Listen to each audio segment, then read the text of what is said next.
evening and welcome to tonight's Undaunted, bringing to the news on top stories. I am Oyi Okbala. Let's begin.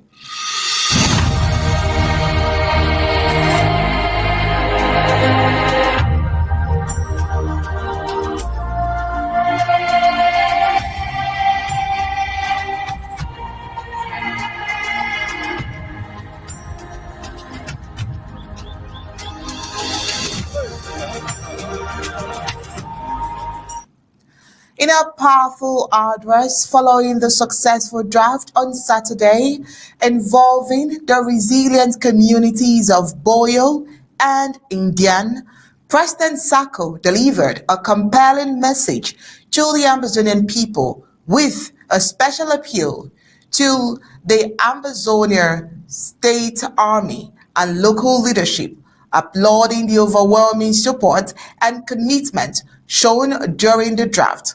He emphasized that such unity and this discipline are exactly what the struggle for independence demands at this critical juncture.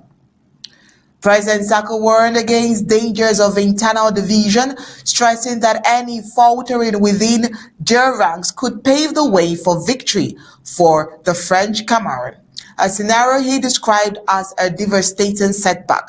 Reaffirming that the fight is far from over, he urged all Ambazonians to remain focused, disciplined, and committed to the cause, declaring that surrender is not an option.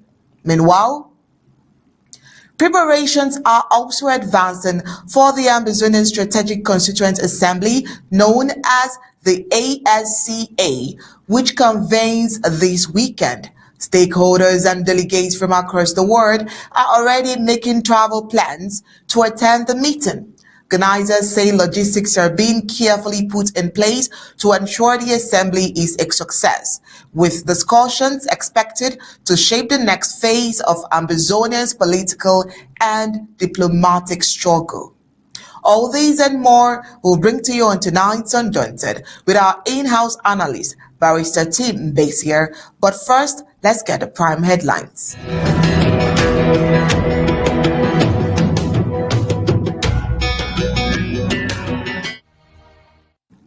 Tonight, we'll start with Ambazonia reaching the peak, suffering under the weight of oppression, marginalization, and neglect.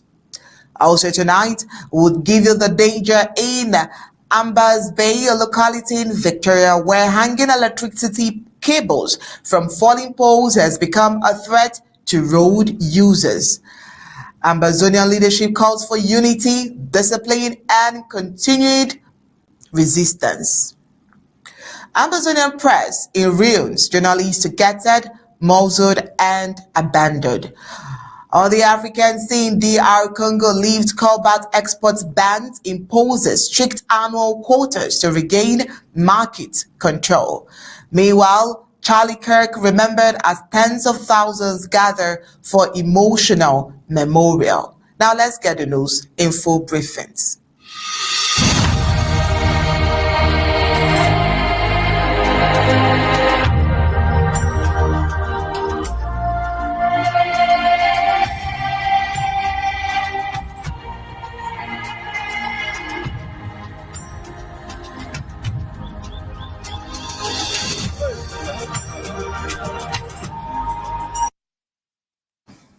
Animals like cows pulling vehicles out of the mud on Nkambe's impassable roads have become a deep symbol of the neglect and abandonment that has plagued Ambazonia under the CPDM's 43-year rule.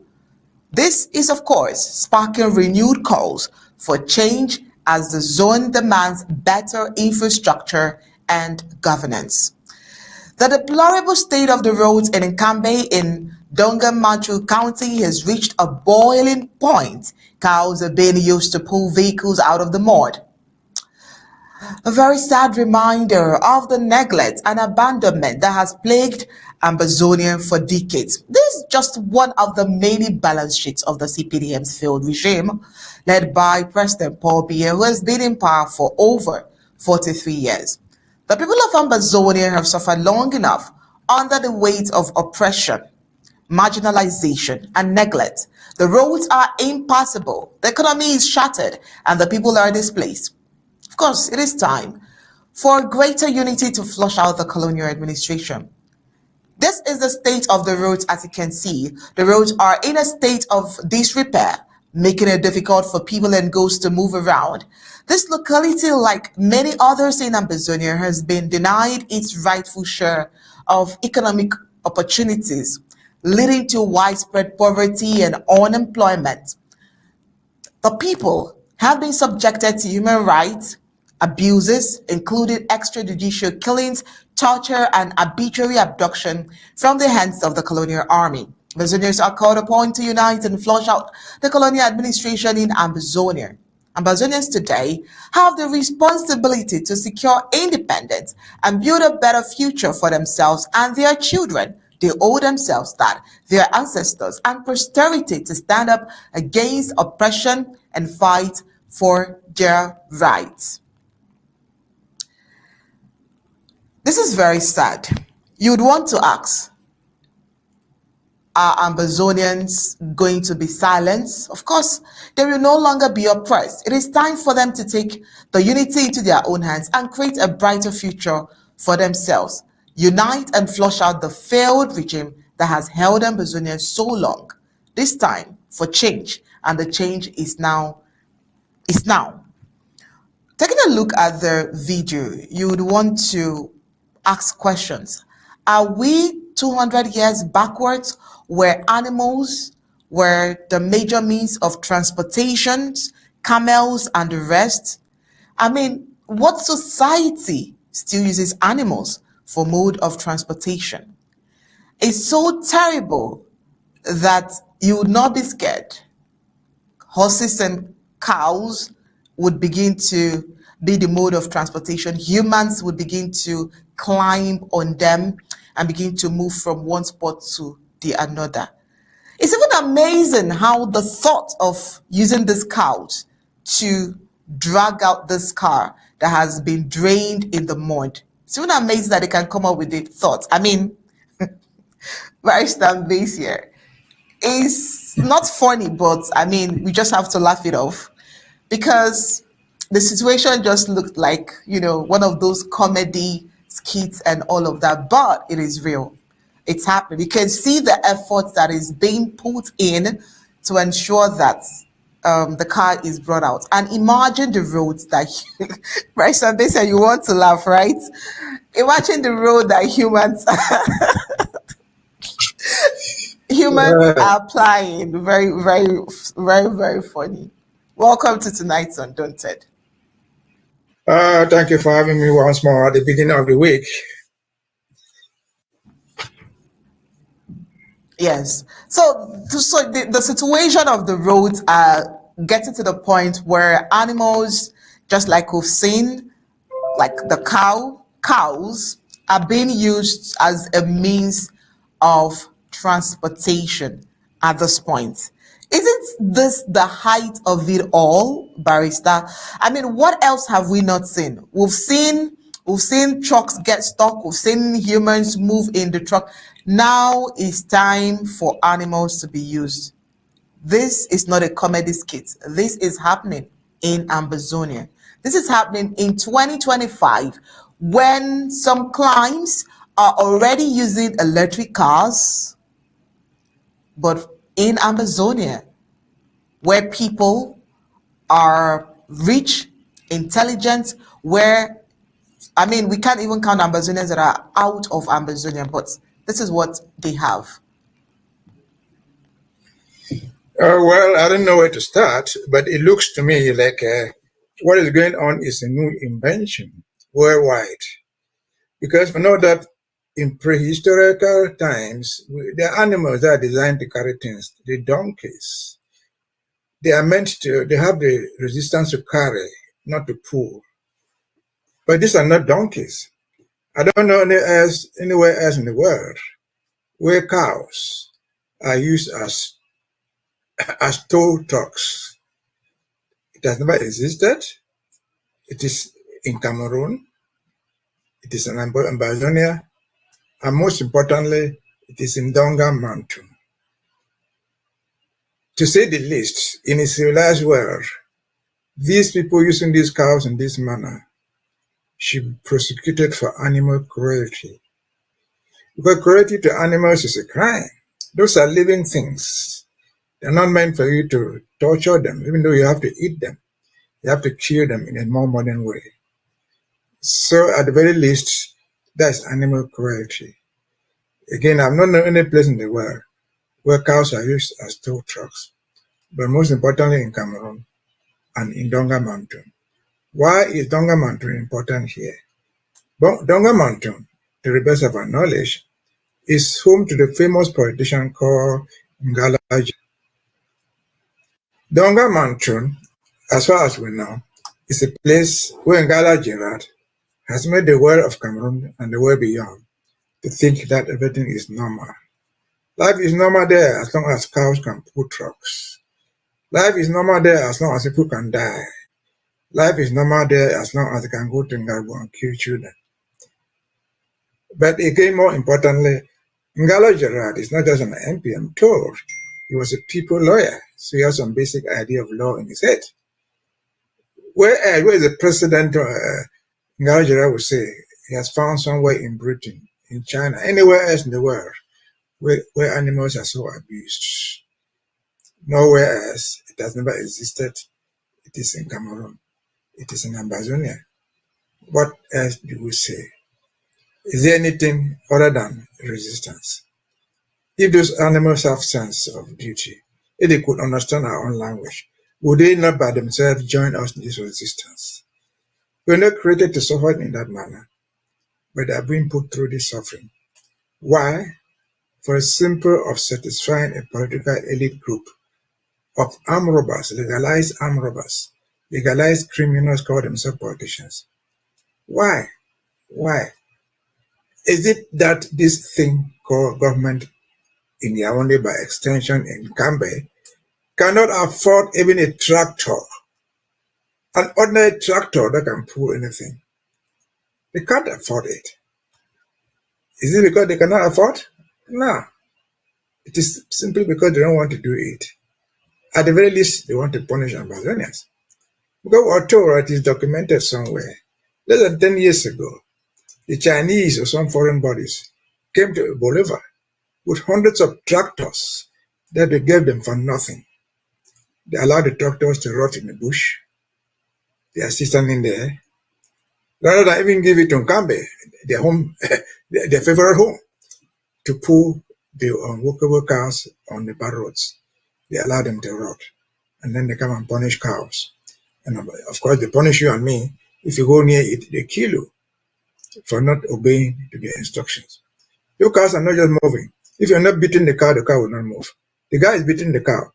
If he refuses to beat the cow, he becomes a criminal. Where else have we found this in the world? Nowhere. And then finally we know now, it is true in the common language parlance. Nothing is impossible in Cameroon.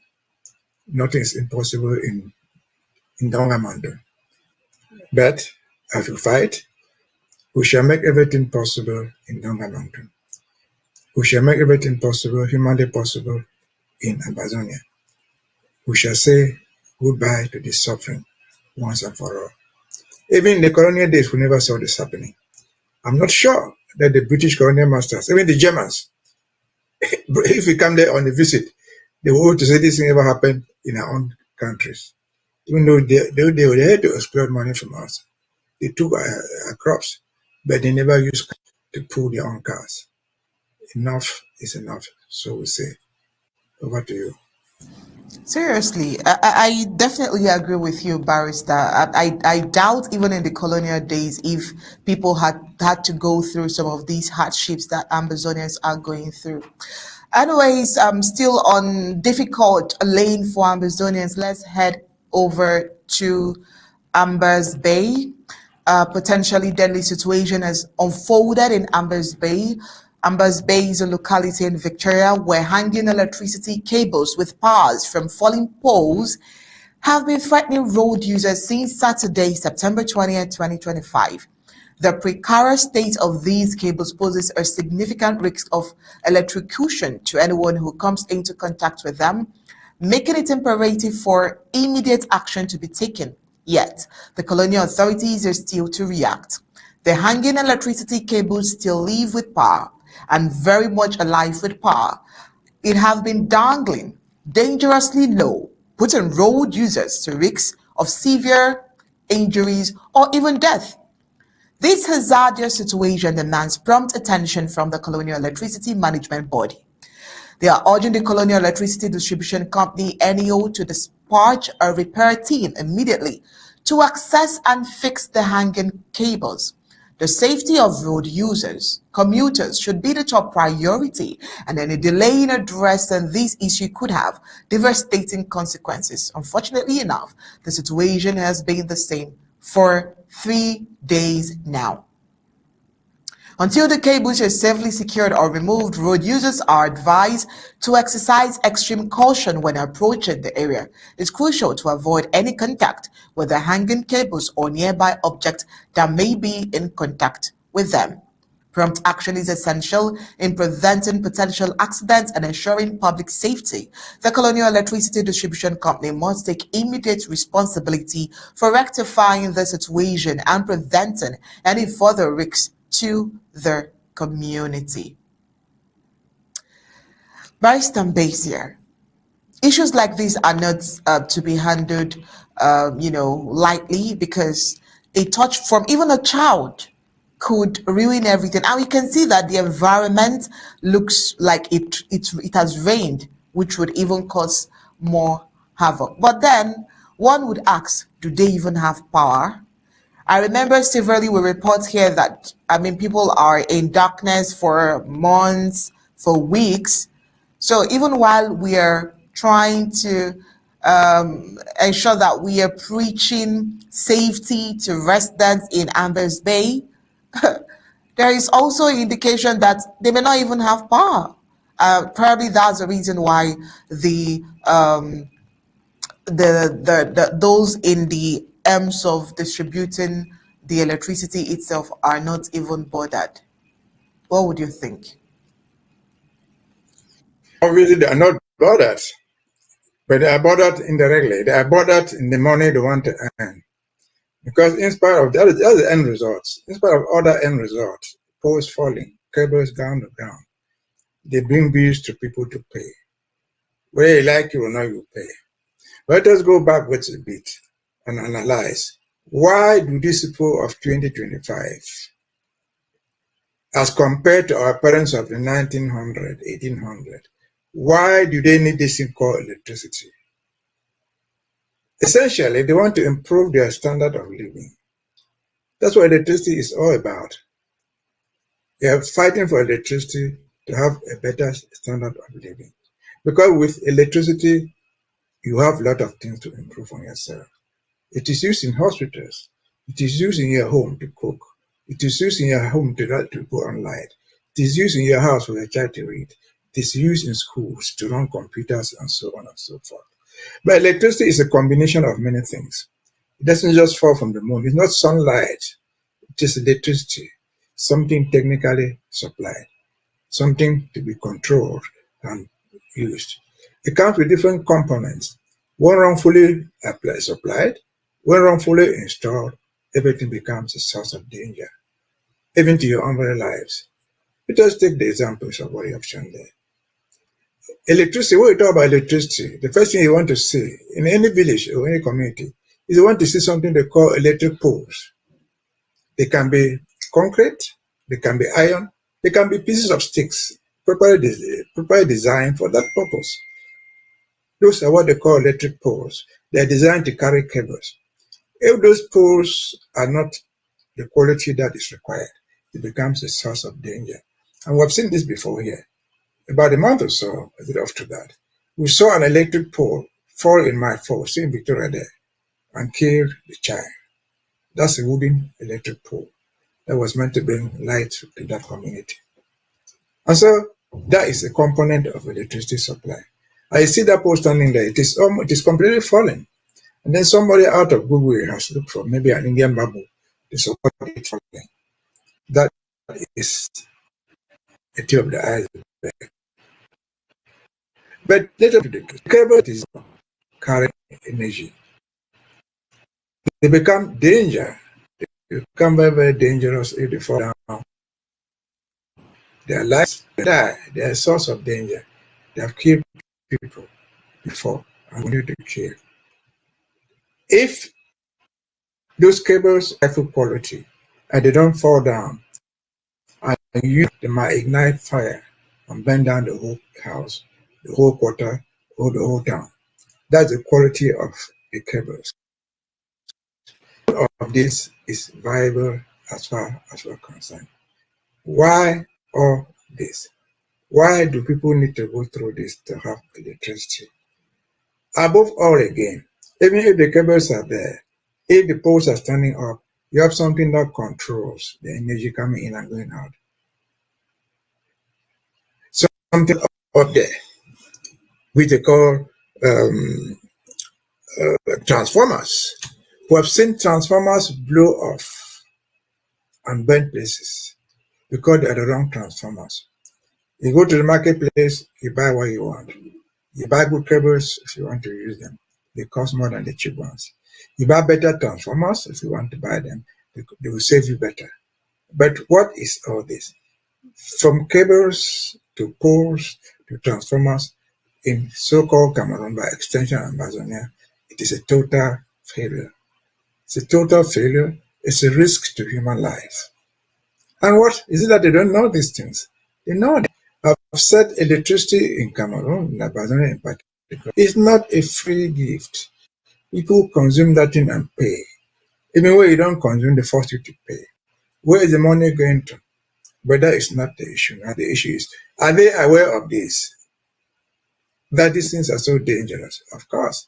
We have seen the population left and right go to demonstrate before a deal, shape the tie, for lack of electricity, for electric cables falling and killing their children, for electric poles falling and one might fall and destroying their children.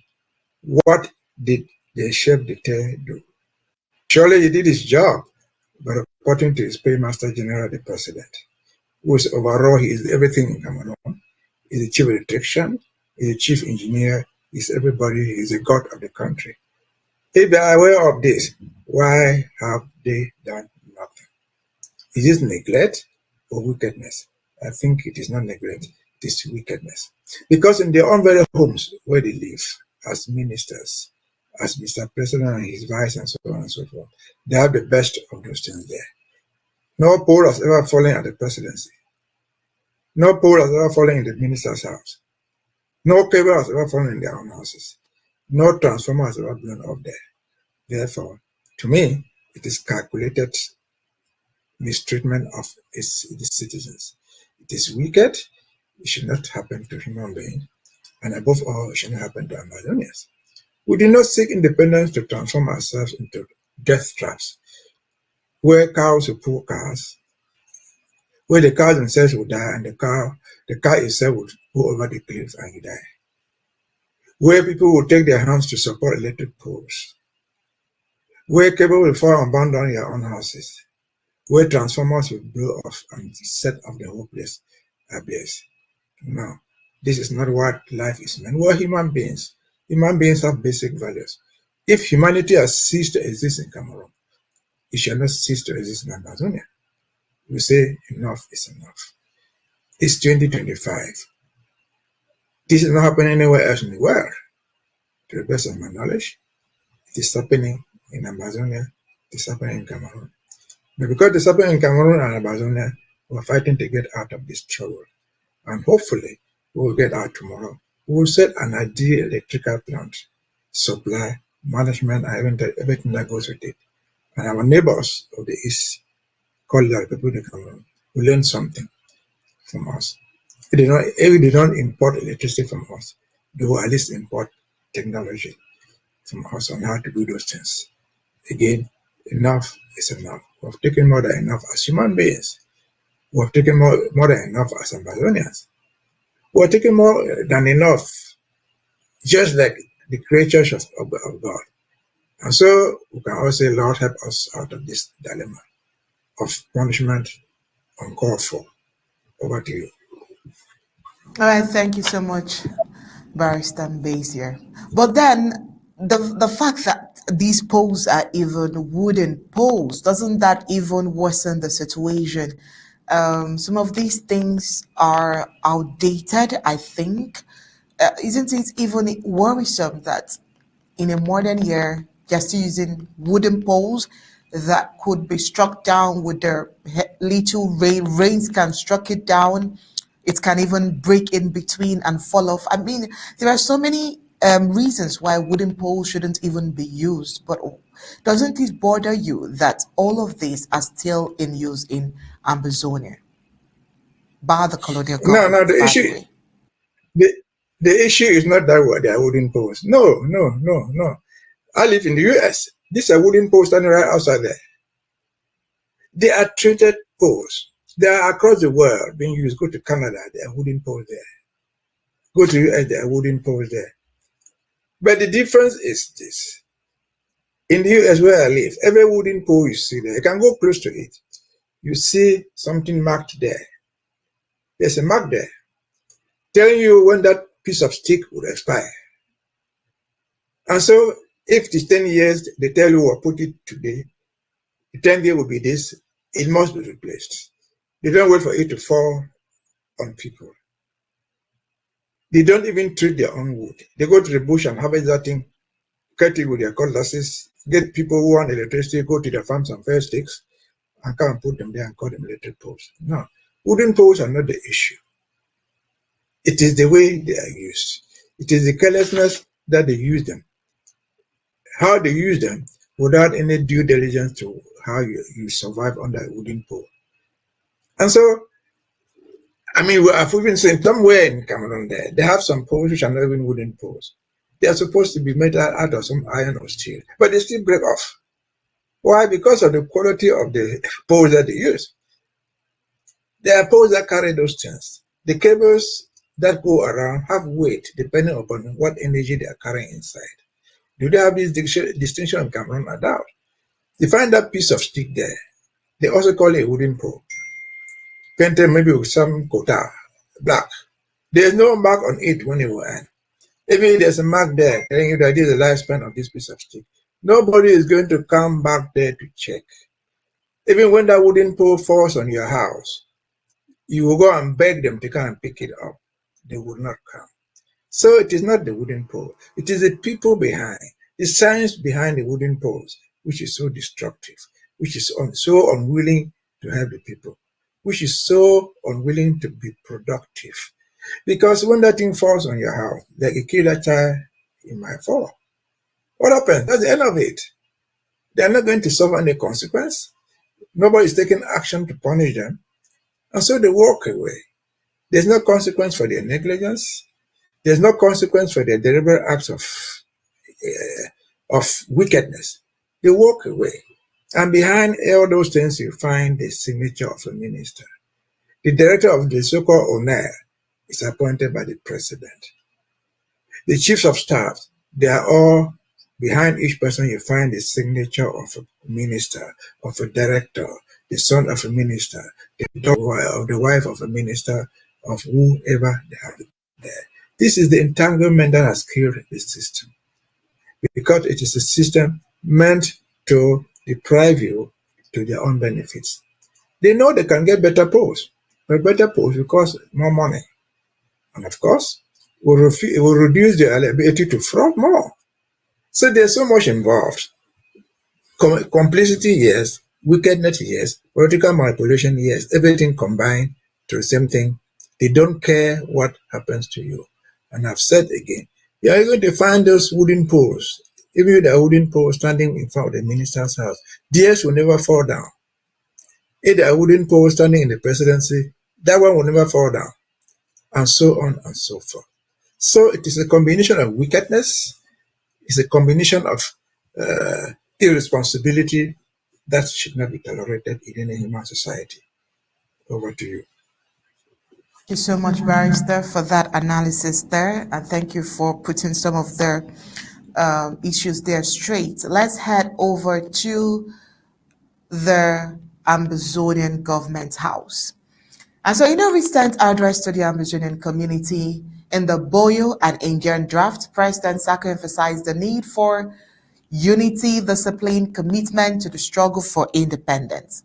The message directed particularly at the Ambazonian State Army and community members working to maintain order. He called for an end to internal disputes and a renewed focus on the broader goal of the liberation movement. Highlighting the dangers of division, President Sako warned that failure on their part and success by the opposing La Republic to Cameroon would be a devastating setback.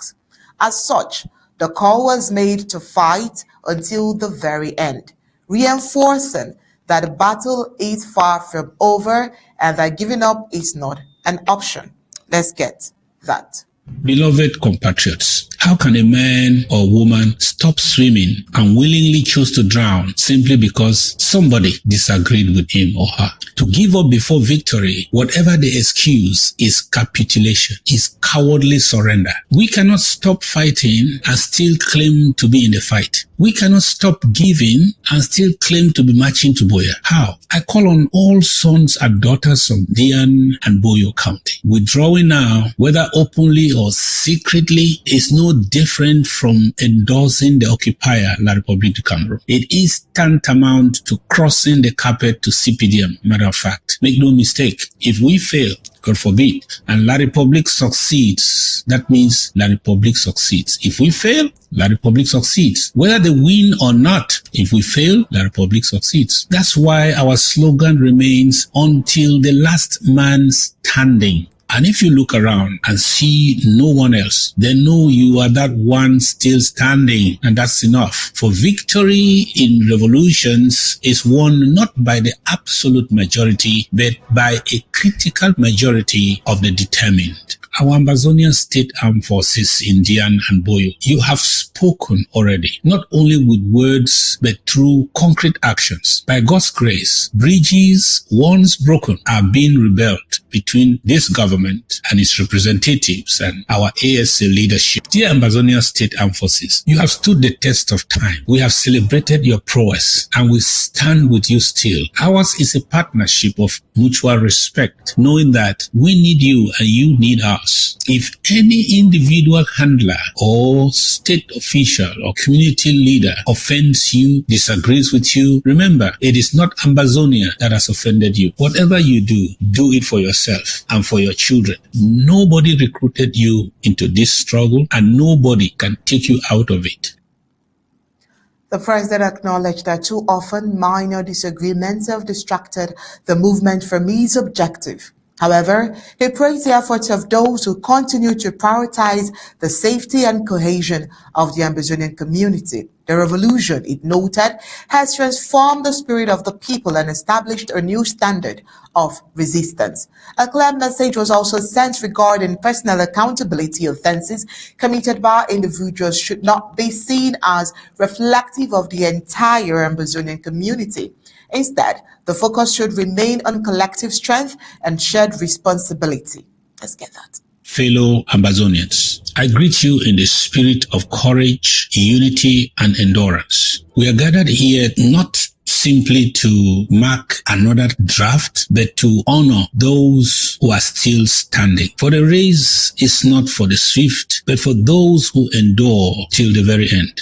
History will not remember those who started strong but gave up before the finish line. It will remember the steadfast, the ones who pressed on even when the storms raged, the ones who refused to surrender when the cost grew heavy. Too often, we have allowed minor disagreement or offenses to divide us, to sap our passion, and to derail our life's goal. But when the true value of what we fight for becomes clear to all, we cannot afford such distractions. Those who know that their very lives are in danger of annihilation will never major on the minor. For them, survival comes first. And that is the stark reality facing all of us Ambazonians, whether in Ndian, in Boyo, or across our homeland and the diaspora. President Sako affirmed its commitment to stand with all Ambazonians in the face of any opposition and reminded security forces that they are the officers of a restored state. Warnings were issued against internal sabotage, stressing that attempts to discredit their government could lead to rebellion from within. In a strong show of inclusivity, the leadership urged that no county or region should be left behind in the movement, calling on all areas to rise in solidarity. The speech concluded with encouragement for everyone to give their best efforts, trusting that divine intervention would do the rest. Ambazonian State Armed Forces, congratulations. But know this, that we will represent you on any table without compromise. And when all is said and done, this country will be in your hands. The average age of those of us standing behind you today is 50 years or 50 plus. The average age of those standing and supporting and giving their might and their all for you is about that age. We are fighting for you, not for ourselves. Do not believe those who want you to trash the government and declare yourselves the bosses of the moment. You are the officers of a restored state. The world does not dignify militias with a hearing, but it does recognize nations that stand united. Let us rise again and say no county should be left behind. With endurance, with unity, and with unwavering faith, we shall reach Boya together. God bless our beautiful country, Ambazonia. Thank you. Barrister Mbeseha, I know you were here on Saturday, but I'm not sure you were able to speak on the usual parts you would do about the speech. The speech was quite a short one. I'm sure it was because he needed people to swing into action.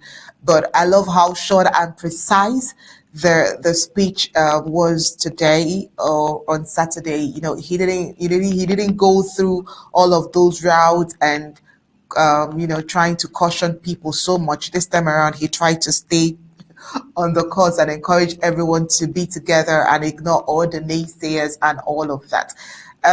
Like I said, the speech was quite short when you talk about President Sako, he goes all out to express himself whenever he wants to give a speech. So what would you say? Two counties were drafted. So one would have expected something much. But then probably he just said, let's have it short and simple. The speech of President on Saturday. Well, I think the speech was very, very short, but pregnant with meaning. You can elaborate on that speech for days. You can write pages, you can write books about what he said. Because it was not just about Boyo and Ndian. No, he was saying something more than that. Boyo and Ndian, that marked the events, were not the most important thing that the president was trying to tell us. From your own analysis, from what he put here as a headline, he talked about unity, discipline, and resistance. Those three keywords did not only apply to Ndian, they apply to whole Ambazonia. And they will apply to anywhere else in the world who wants to learn a lesson about resistance, who wants to learn about liberation of oneself. But specifically with Ambazonia, you see, who have witnessed failures, who have witnessed what we call betrayals and other things, who have witnessed human weaknesses, which we could never have imagined. Now we're talking about 9 years struggle from 2016 to 2017. The struggle did not start in 2016. It has been ongoing for a very long time. And may I use this just to remind ourselves that it is not yesterday it started. Don't just take fixed date, some date backwards. And I would not choose to go too far. I would just take you 30 years back. In 1993, there was something they called the AAC. That's when the struggle took a different dimension. A dimension of academics, because they argued and agreed that their principle was the force of argument, that the argument will win back our case. The history was clear. And to make that force of argument, they got into it intellectuals, rare intellectuals. They got lawyers. They got university professors. Not university professors by the standard of Cameroon. No, university professors who have studied law in foreign universities, in some of the best universities in Europe, including London, the UK. We got them on board, and they took the thing over. And I will just give a few examples. In 1993, when they called AAC1, the chief actors were Professor Anyangwe, were Professor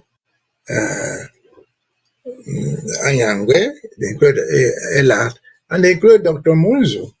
Let us take Elad. Elad was just a lawyer like me. He was even my principal in the first place. But what people on board like Munzu, what people like Carson Anyangwe, they are all university professors, they are all lawyers from renowned universities in the UK. And then, to narrow it down, we included in that group a certain Dr. Munzu, who has studied all the laws in the world. He became the spokesman of the group. AAC transformed into SCNC. He was part of the delegation that went back to the United Nations in 1995, this 32 years ago, to put our case. But today, where is Dr. Munzu? He's made a U-turn. Could Dr. Munzu have just made a mistake? That you turn today and tell you that our journey to the UK was a mistake? I doubt. What is wrong with him? Why might I have gone on with this intellectual who is still living, with this renowned lawyer who is still alive? What went wrong with him? Is this human weakness or something more? I don't know the precise answer, but I'm just telling you the background to being disciplined, to being resistant, and to maintaining unity. Those are the people who recruited. Then in 2016, when this thing started, we still had renowned lawyers among them. Among them, Agwambala. They were the first victims to be locked up. Agwambala spoke like a giant. He spoke from the top. Is Agwambala dead? No, he's not dead. Is he still alive? Of course. What changed him? What facts on the ground changed the story? Did Ambazonian know that he insisted on revisiting the Constitution? Did they have it? Have they had it? No. Agwambala was in the 1919 Grand National Dialogue. What has changed? Nothing has changed.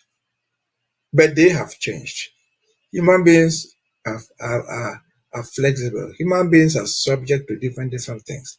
You might have some mental torture, you might have a disease, but you may just have the human weakness of a human being. Not every human being can resist.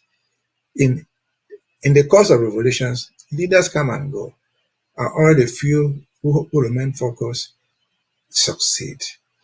And that's what the president was saying. Let us remain disciplined. Let us remain focused. Let us remain united. And so that is what the message was. It was not just for Boyo and Ndian. It was for all Ambazonians. Because we have had our share of indiscipline. He said, you don't give up during the fight to come back another day. We have had it here. 2019, we saw people who were fighting, who claimed that we were fighting. Akwanga, he even claimed to have part of the Liberation Army. But he gave up himself. He told us officially he was calling off the fight. He was doing a voluntary ceasefire, which he has hung up his weapons. He has never come back to fight. Revolutions are not meant for chicken-hearted people. They are meant for the resilient. Because revolutions and liberations entail giving up your own life. Only the lucky ones survive. If you're going to be cowed because you've seen blood, it is not meant for you. If you're going to fall because you are hungry, it is not meant for you. And so we have to remain focused. That's what focus means. We have to remain disciplined. This is self-discipline. You have to discipline yourself to the hardship that comes with it. That hardship includes physical pain. It includes unjustified accusations that they will levy against you. It includes insults that will be poured on you for no reason. It includes, like in some instances, you even losing your own family. You remember Nelson Mandela? When he went to jail, he had a devoted wife who fought for him to come out.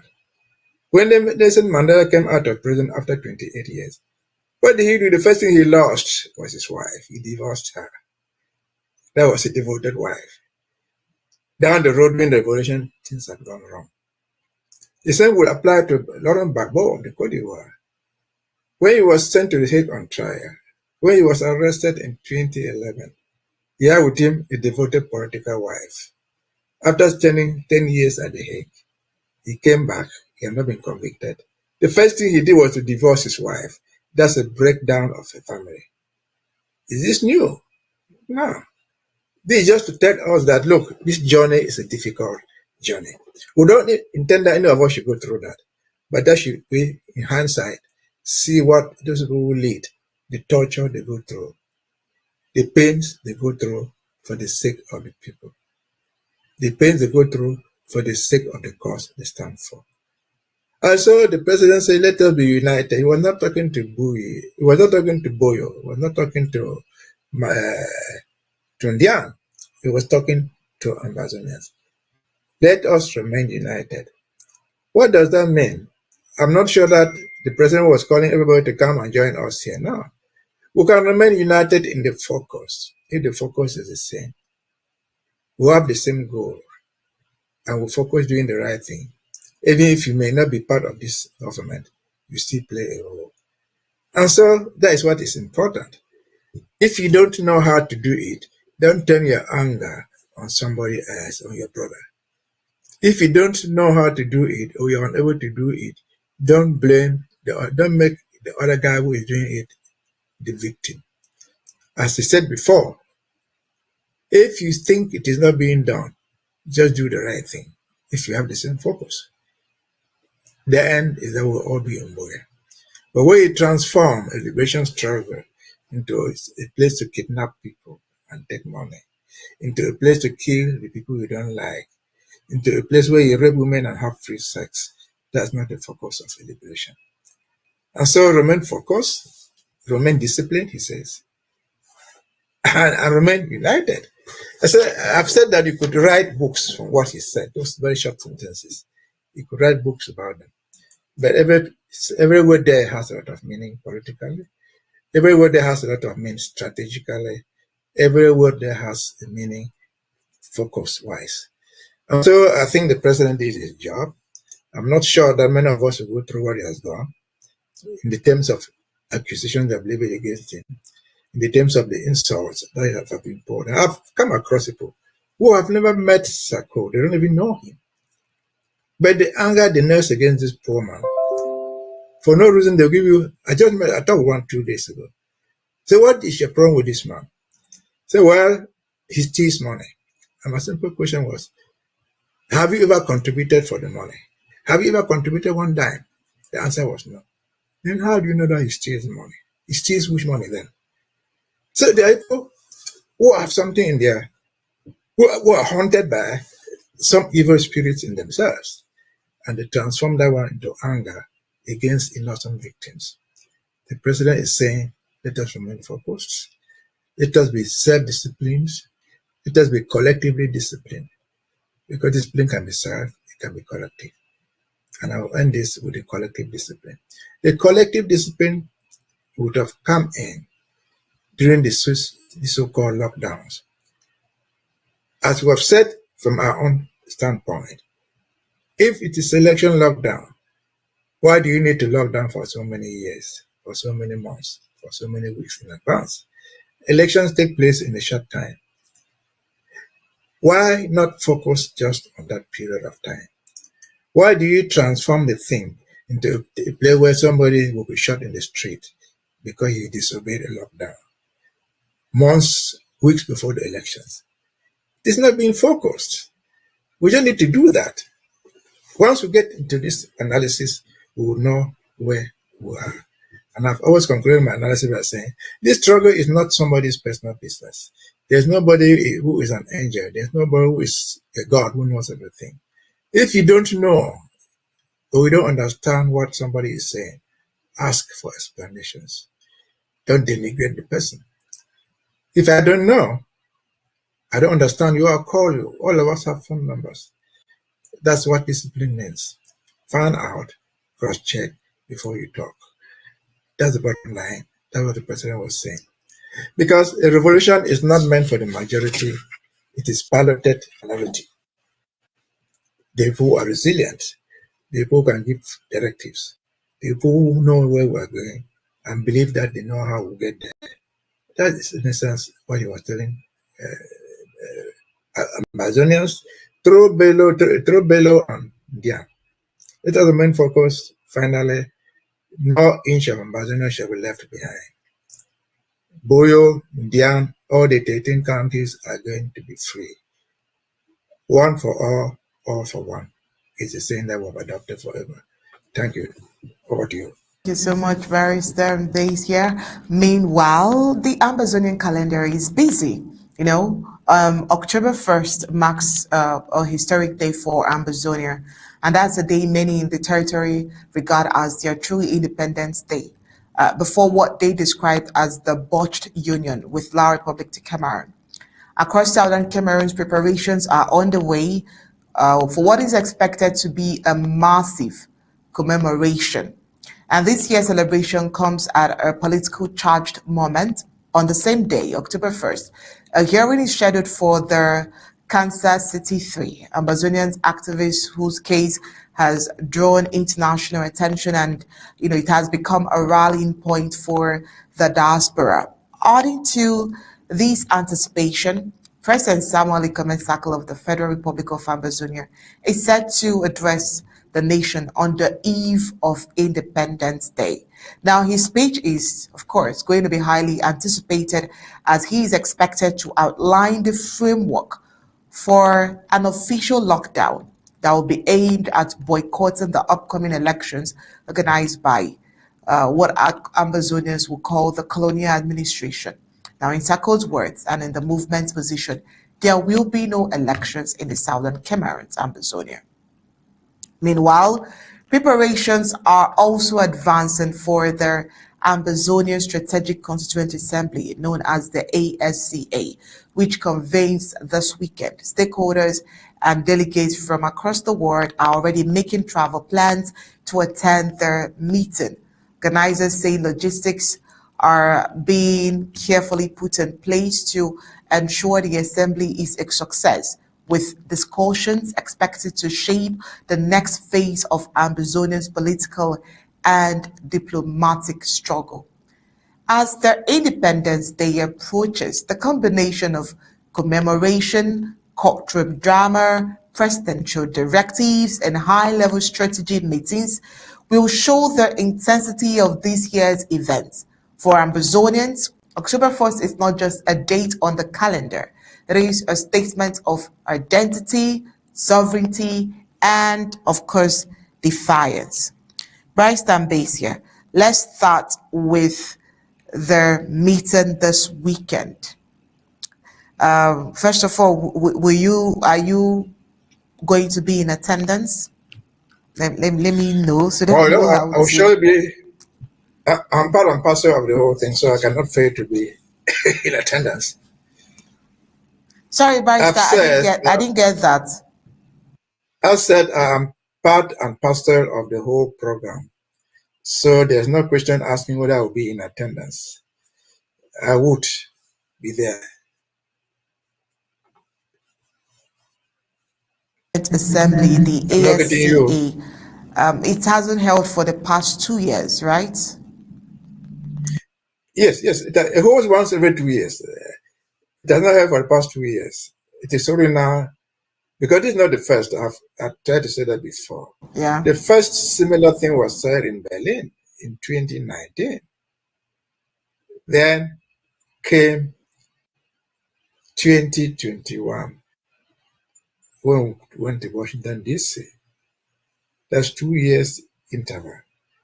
But the first one came in Berlin after the government was set up. The interim government was set up on the 30th of October 2017.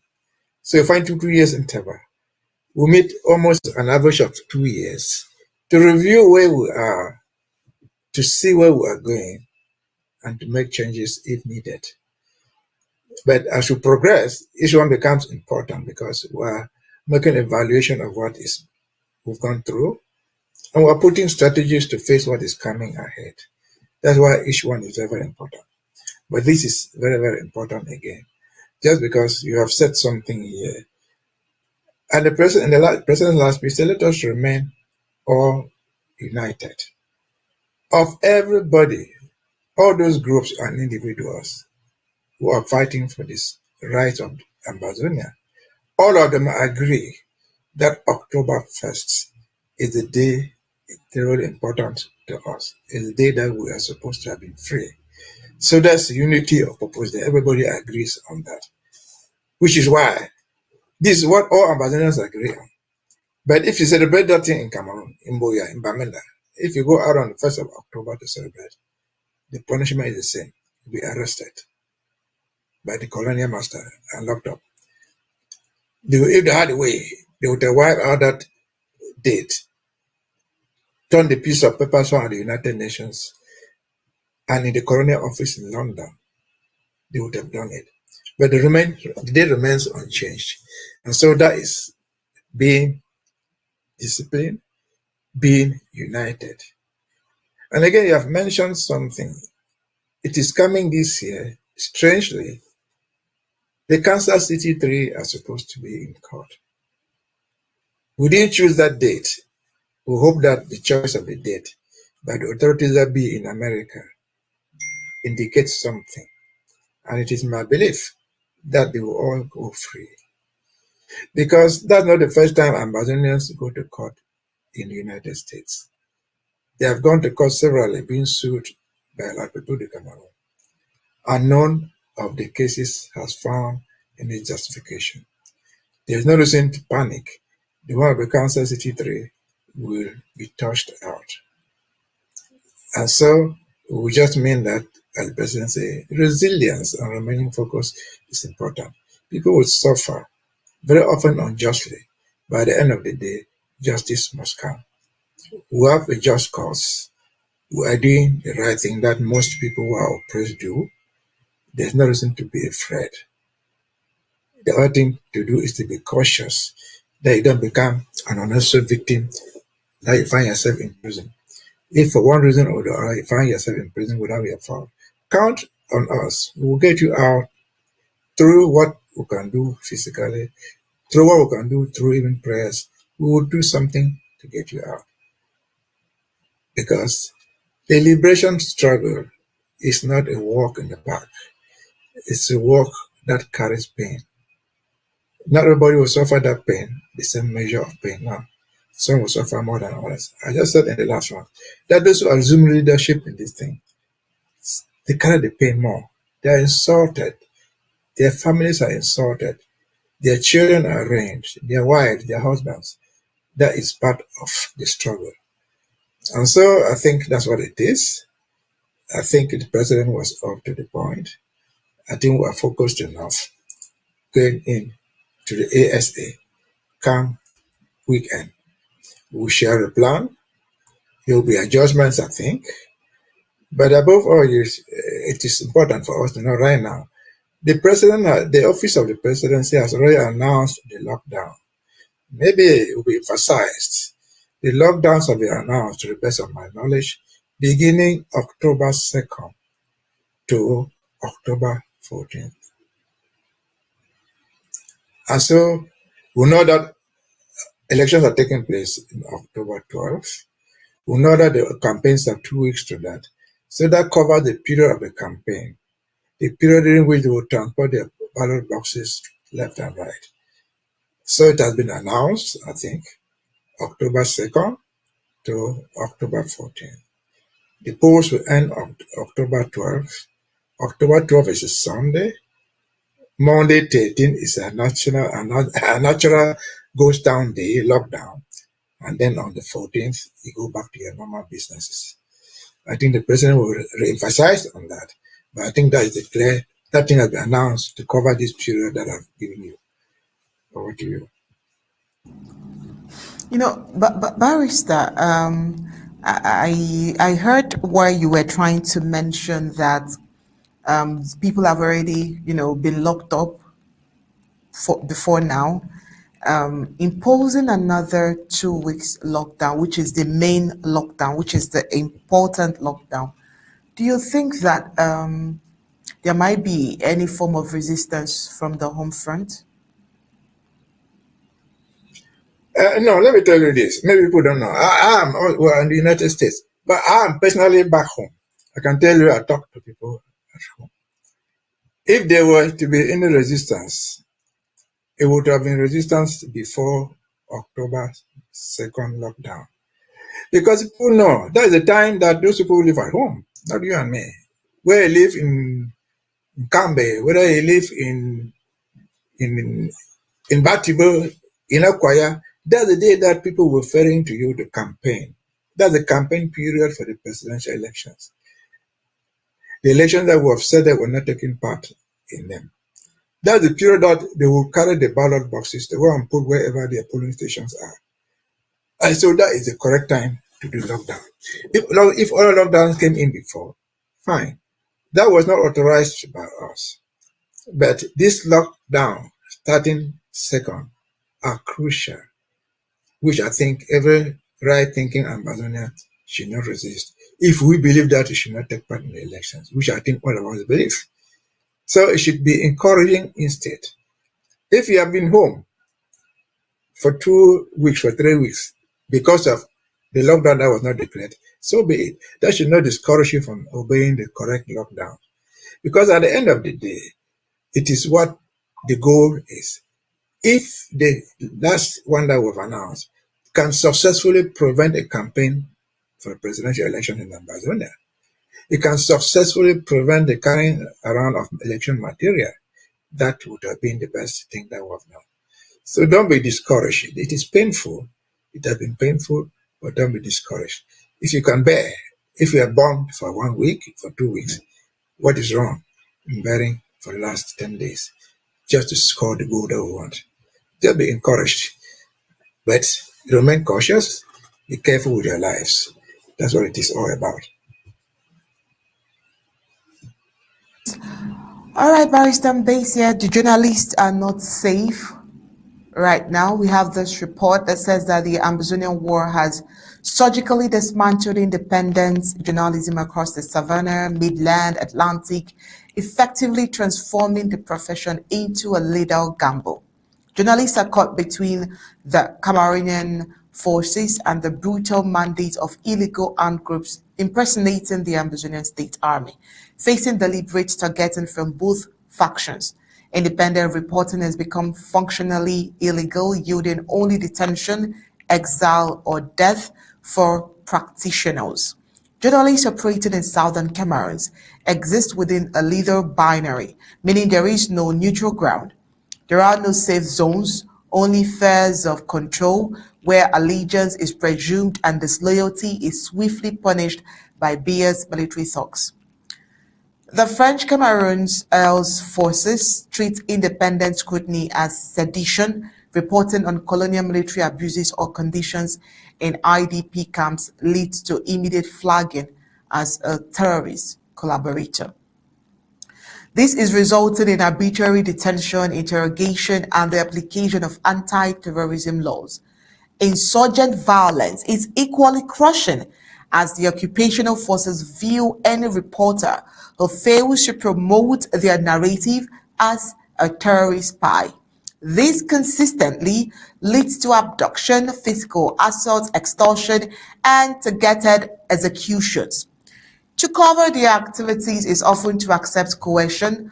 Failure to comply invariably results in the reporter becoming a direct casualty. The war has not merely endangered reporters, it has decimated the industry itself. Fear has triggered a mass exodus of skilled professionals who are now internally displaced or languishing in exile. For those remaining, extreme self-censorship has become a mandatory mechanism for survival. Critical reporting has flatlined, meaning only sanitized or overly partisan. The content is risk. making it impossible to capture the human reality of the war. Local media infrastructure, including radio stations and print presses, has collapsed, ravaged by raids, chronic power outages, and deliberate internet blackout. Reporters are forced to work in isolated conditions, stripped of institutional protection, safety equipment, and reliable communication lifelines. These vulnerabilities is exacerbated by our profound international neglect. Because as the world does not capture the sustained high-profile attention afforded to other global crises, leaving Ambazonian reporters unseen, unprotected, and unsupported. There are no functioning international safety corridors or evacuation mechanisms. Southern Cameroon's journalists cannot rely on diplomatic or humanitarian access for relocation. While this invisibility is arguably a shield for the perpetrators, ensuring that violations against the press are chronically underdocumented in Ambazonia, documenting the truth is no longer a public service, but a death warrant. This is a cry of journalists in Ambazonia. They can't report anything. Nothing is to be reported. Bryce Mbeseha, what is life without media, especially in a world where media has to be the order of the day? How do journalists make a career out of threats, out of blackouts, out of internet shutdowns, and so many things, so many issues that they have to deal with for being journalists, for being those that loves to nose for news? Well, I think one thing we can just say about it is this. For Ambazonians and for those reporters in Cameroon, where they have their bases, reporting in Ambazonia, reporting about Ambazonia is absolutely difficult.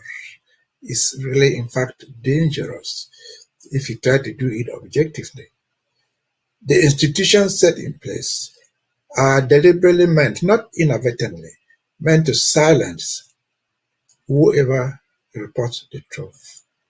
And they have instruments to do that. They have the internet to cut. They have the National Communication Council to sanction you if you're a press organ. They have the prisons to arrest you and lock you up. They have the knife to kill you if they so wish without questions asked. So it is completely complex and dangerous. It is not my imagination.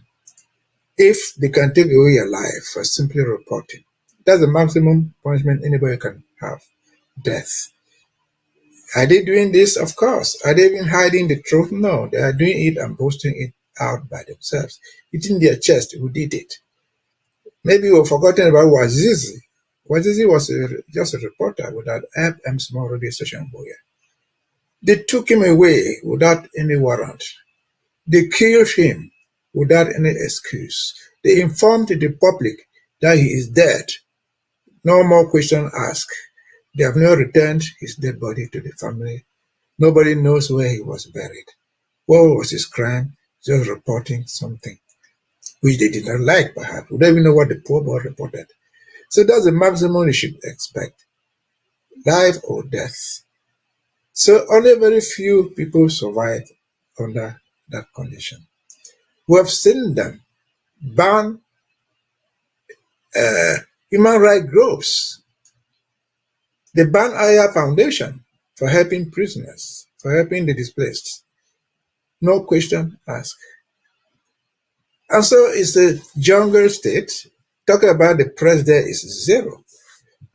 Because I saw an interview somewhere given to the president of the National Communication Council, who happens to be an Ambazonian, because Joe Kalaboxe or something like that, just 2 days ago. They asked him what is going on. People are just being hunted all over. What are you doing? His country said he didn't have a good answer. There is a guy supposed to be regulating how communication is done. He's not done it. He had never asked where Wazizi is, even from his platform as the National Communication Council. Wazizi was a journalist. He was a member of the journalistic corps. If they could kill him, maybe eat or do what with his body, nobody knows. Without any question asked, then you know what it means. It is very, very dangerous.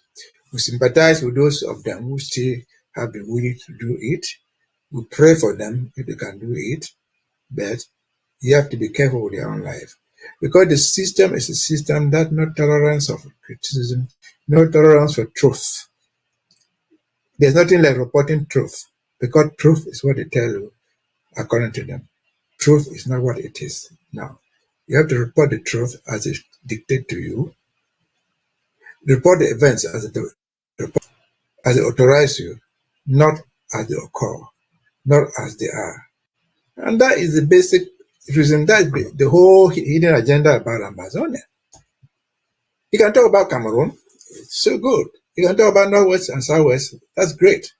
But you cannot talk that sometimes in 1961, these people voted themselves to come there. And since they voted for you to come there, you can freely opt out of it like a bad marriage. If you write that, you go to jail. If you're lucky to survive the jail, you're lucky. But in most cases, if you come back, you'll be completely deformed. Or you may die, like Wazizi and others have died. And so I don't know how we find ourselves here. I don't know where the civilized world is, why they will allow this type of jungle state to be amongst civilized nations. I don't know anyone. I know countries that kill dictatorship that kills people. But those dictatorships that do those things, they try to hide their tracks.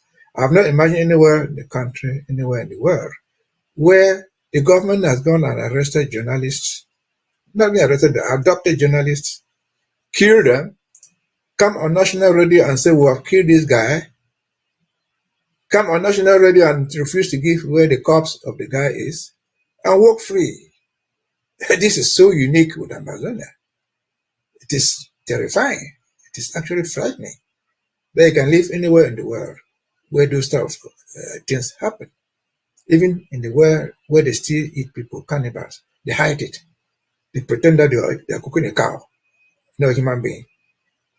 No cannibal will come on TV and say, this is the bone of a human being, this is the head I'm going to eat. If you do that, there's something wrong with our society. That's what happened to Wazizi. It is shameful, not just shameful, it is frightful that no human being should go through that. But we are going through it, we have gone through it. I've not known anywhere in the world where they go and get a crippled man and kill him. I've not known anywhere where they go and catch a little baby and throw her in boiling oil and walk free. No, no. And you cannot report that. If you report that, you die for that, for reporting. Enough is enough. There's also more human beings can take. But on behalf of those who have died, who have been eliminated, who have been silenced, who have been expelled for doing just the right thing, we pray God Almighty, we shall all survive. In one ship, we shall be free. And the only thing that will remain of them, that we shall remember about those people, the Wazizis, we shall at least build a war museum, where if their pictures cannot feature, their names will feature somewhere there. This is intolerable. It is unacceptable. It should not be accepted anywhere in the world. Over to you. Of course, thank you so much, Barrister Mbeseha. When people have a career, they should be allowed to practice. They should be allowed to express themselves. Thank you so much for being part of Undaunted tonight. Thank you for your voice that you've learned and you've contributed to all of the topical issues that we've brought to the front burner for today. Thank you so much. See you tomorrow for another time here on Undaunted. Thank you for having me. All right, when we return from the break, we would head to the Democratic Republic of Congo, where the DRC is trying to regain market control of world-leading producer of cobalt.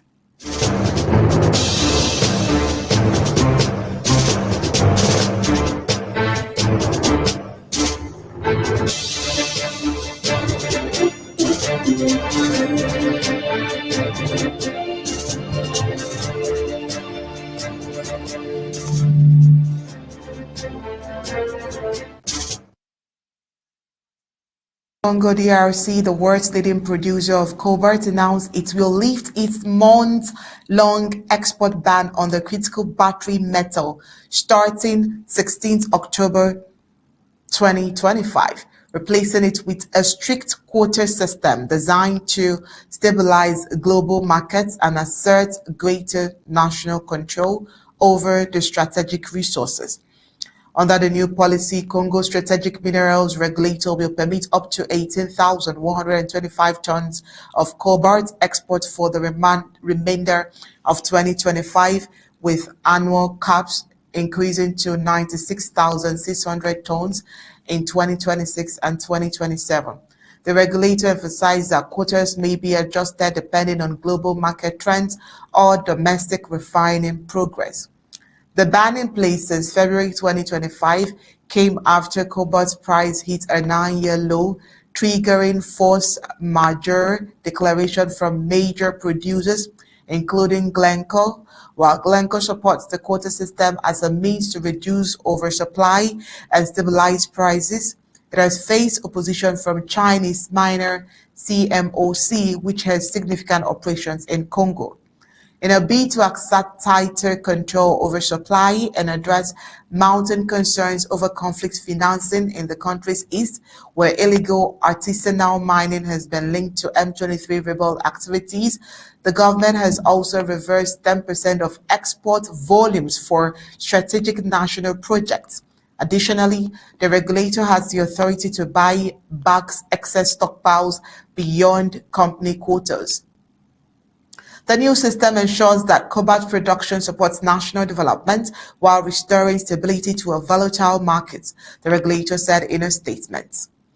Despite being home to over 70% of the world's cobalt reserves, the DRC has long struggled with weak regulation and poor traceability, especially in the artisanal mining sector, which remains largely informal and prone to human rights abuses. Industry observers note that this new policy may face implementation challenges, but could mark a shift towards more centralized resource governance. Cobalt is a critical component in lithium-ion batteries, powering everything from electric vehicles to consumer electronics, making the DRC supply decision highly consequential for global supply chains.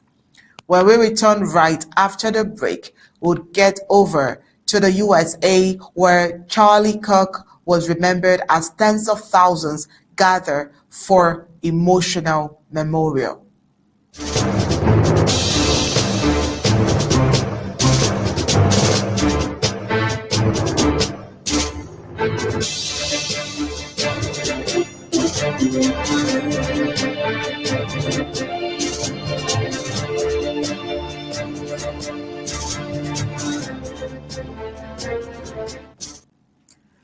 Grief, faith, and politics converged on Saturday as tens of thousands filled State Farm Stadium for the memorial of Charlie Kirk, the 31-year-old founder of Turning Point USA, who was assassinated earlier this month. Kirk was gunned down on September 10th while speaking at the Utah Valley University during the opening stop of his American comeback tour.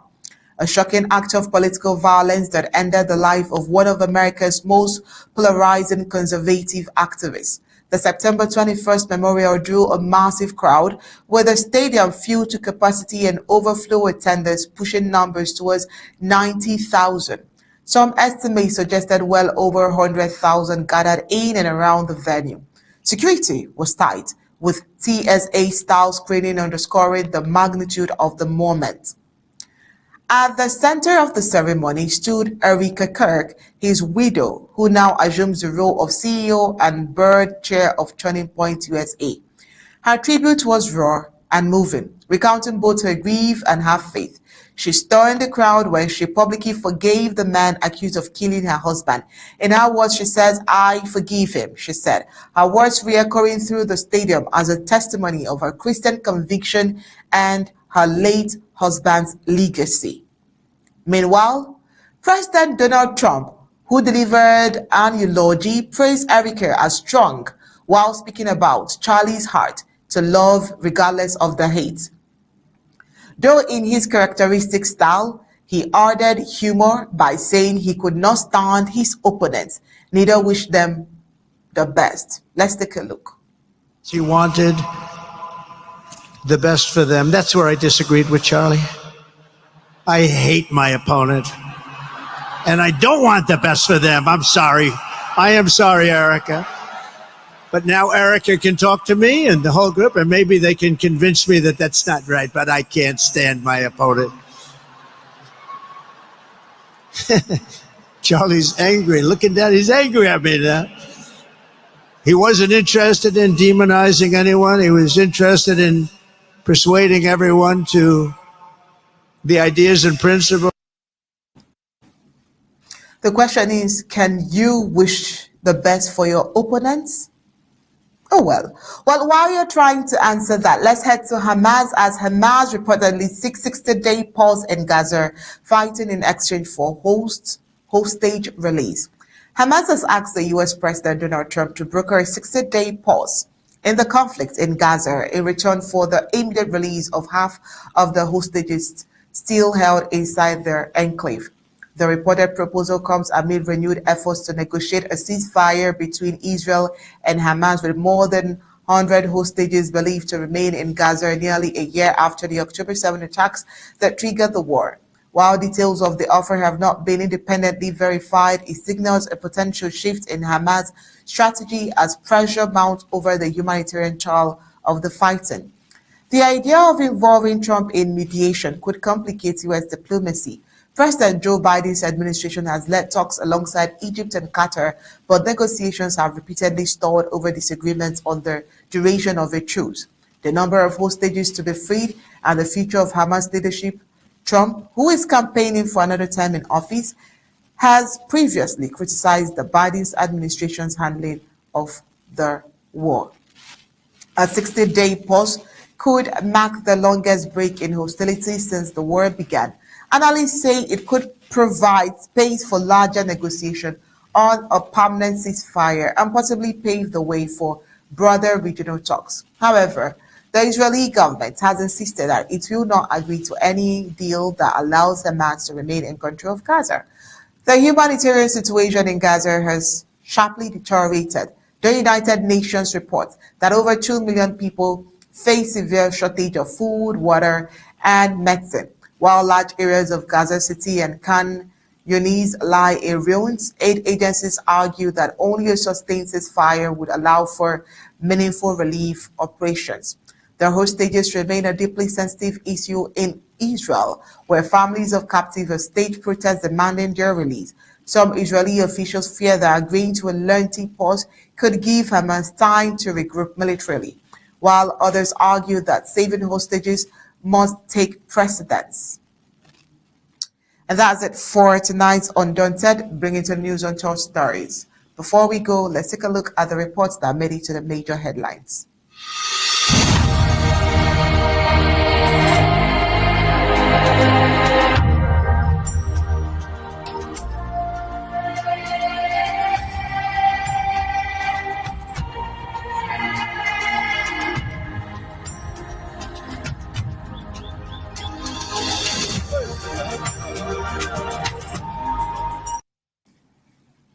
Right, tonight on Undaunted, we told you that Ambazonians have reached the peak of suffering under the weight of oppression, marginalization, and neglect.